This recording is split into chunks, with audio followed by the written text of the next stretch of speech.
Bernard Lewis, a prolific Middle East scholar whose insights on Islam illuminated debates on the region's conflicts, has died.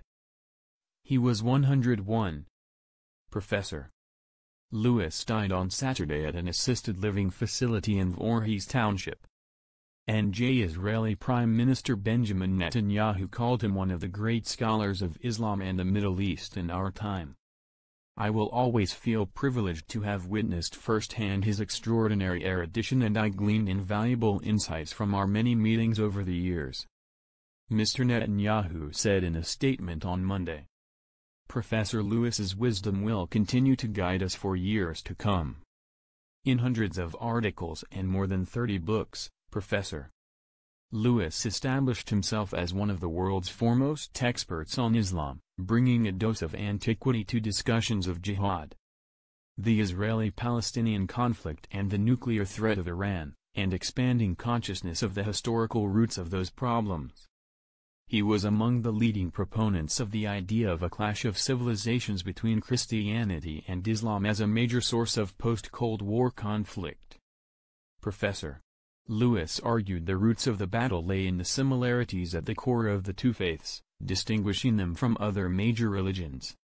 You had two religions with this shared ideology living side by side, he told NPR in 2012. Conflict between them was inevitable. Well into his 80s, Professor Lewis rocketed onto bestseller lists and became an in-demand television commentator with an aptly timed volume completed just before the 9/11 attacks. What went wrong? The clash between Islam and modernity in the Middle East.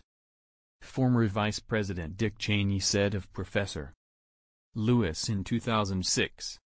You simply cannot find a greater authority on Middle Eastern history. And in a statement on Sunday, Secretary of State Mike Pompeo called Professor Lewis a true scholar and a great man who was a hard-nosed defender of democracies around the world. Still, the scholar's work often sparked controversy, including a long-running feud with the late academic Edward Said of Columbia University, who seethed with disdain for Professor Lewis, whom he called emblematic of a patronizing Western perspective of superiority over the Middle East and beyond.